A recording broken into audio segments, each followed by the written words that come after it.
If we cut off your head and we cut off my head and tried this trick, our heads would react differently because our skulls are completely differently shaped.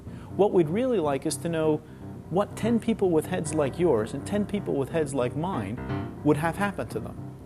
And this method of essentially building models of every head allows you to do that. Somewhere on the Great Barrier Reef, I met my first biologist, and I was collecting fish for him. My name is Adam Summers. I'm an associate professor at the University of Washington and the associate director of the University of Washington's Friday Harbor Laboratories. I was the really scary loner kid who took everything apart, put it back together again, and spent a lot of time in the woods looking at animals. I was born to be the kind of biologist I am, and I just didn't know that comparative biomechanics was a field. And so it took me 5 years after graduating from college to realize that I actually needed to take some biology courses and become a biology professor. So I became a bum. I actually taught scuba diving in Australia for a couple of years. And somewhere on the Great Barrier Reef, I met my first biologist. And I was collecting fish for him. And I said, "Why do you need these things?" And he said, "Well, I'm interested in how the gonads develop with the changing phases of the moon after I've removed a dominant fish from the group." I said, "What kind of a job is that?" And he said, It's a biology job. I'm a biologist." I said, "But who do you work for?" He said, "University of Lund."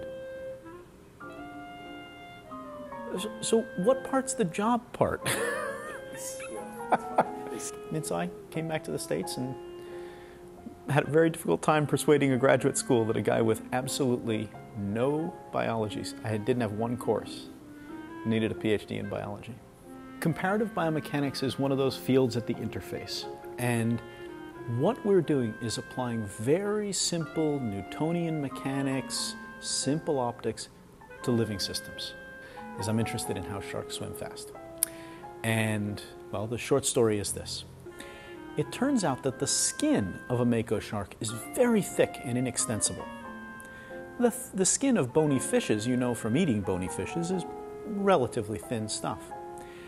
When we put a shark in a flume, which is sort of a treadmill for fishes, it swims in place, and we stick pressure transducers in its muscles, as the fish swims faster, that inextensible skin means that the pressure inside the animal goes up.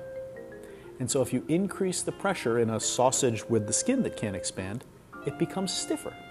So as the fish swims faster, it stiffens up and becomes better at swimming fast. When I look at animals doing their thing, I see the same kinds of things that I see when I take apart a washing machine that isn't working. I see a series of parts that all fit together in order to perform a function. And it's very much something that I enjoy deconstructing and reconstructing and trying to understand the evolution of these kinds of complex systems. I'm done looking at that.